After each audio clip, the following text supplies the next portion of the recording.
حدیث میں فرمایا گیا کہ اکٹھے بیٹھ کر کھانا کھایا کرو، اس میں برکت رکھی گئی ہے۔ تو آگے فرمایا ایک کا کھانا 2 کے لیے کافی ہوگا، 2 کا کھانا 4 کے لیے کافی ہوگا۔ یعنی جب ساتھ بیٹھ کر کھاؤ گے، اور فرمایا یہ کھانا سب سے زیادہ اللہ کو محبوب ہے جس میں کھانے والے ہاتھ زیادہ ہو جائے۔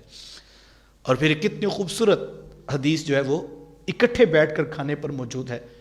حضور میں جب تم میں سے کوئی شخص دوستوں کے ساتھ بیٹھ کر کھائے تو اسے چاہیے کہ وہ 2 کھجوریں اکٹھی نہ اٹھائے۔ یعنی اب تم محفل میں بیٹھے ہوئے ہو، تمہارے سامنے کسی نے ٹرے کی، جناب کھجور لے لیجئے، فرمایا 2 کھجوریں اکٹھی اٹھا کر نہ کھاؤ۔ یہ اتنی باریک بات ہے آداب مجلس کی کہ محفل میں اور لوگ بھی بیٹھے اور سب تک حصہ پہنچنا چاہیے، اور تم نے ایک اٹھا کر کھانی ہے، 2 اکٹھی نہیں اٹھانی۔ یعنی تم ایک لے لو، آگے فارورڈ کر دو، آگے فارورڈ کر دو، اور پھر جب ٹرے واپس آئے گی تو کوئی موقع بنے گا تم دوبارہ لے سکتے ہو۔ اکٹھی 2 نہ اٹھاؤ۔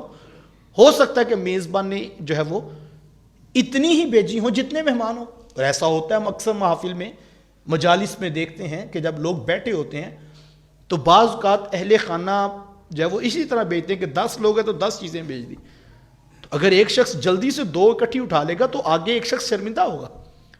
اور یہ کتنی باریک بات ہے جو آداب مجلس کی حضور علیہ السلام نے اپنے صاحب کو سکھائی۔ فرمایا جب تم اکٹھے بیٹھ کر کھانا کھاؤ تو کوئی شخص 2 کھجوریں اکٹھی اٹھا کر نہ کھائے۔ یا ہم اپنی شادی بیاہ کی رسومات پر ذرا دیکھیں تو صحیح، ولیمے کی تقاریب اٹھائیں ذرا، کہ ایک ہلہ بولتا ہے اور جس کو پہلے موقع ملتا ہے وہ ساری دیگی خالی کر کے جو ہے وہ اپنی پلیٹ میں رکھنا جو ہے وہ اپنا فن سمجھتا ہے، اور اس کو پتہ ہی نہیں کہ وہ حضور کی تعلیمات سے ہٹ رہا ہے۔ اور جب میرے رسول کی تعلیمات سے کوئی شخص ہٹے گا، معاشرت کا حسن وہ چھین لے گا، اور آقا کریم علیہ السلام نے اس سے منع فرمایا ہے، یعنی دوسروں کا لحاظ رکھنے کی تاکید کی گئی ہے۔ اس پر ضمناً یہ بات بھی سمجھ لینی چاہیے کہ جب آپ کسی کھانے پر بیٹھے ہوں تو اپنے دائیں اور بائیں والے لوگوں کا خیال کیا جائے، یعنی ان کے مزاج کا بھی خیال رکھنا چاہیے۔ بعض اوقات دائیں میں بیٹھا شخص جو ہے وہ اور بائیں میں بیٹھا شخص جو ہے اسے کوئی چیز چاہیے، ہم اپنی مستی میں کھائے جا رہے ہیں، یہ آداب تو نہیں۔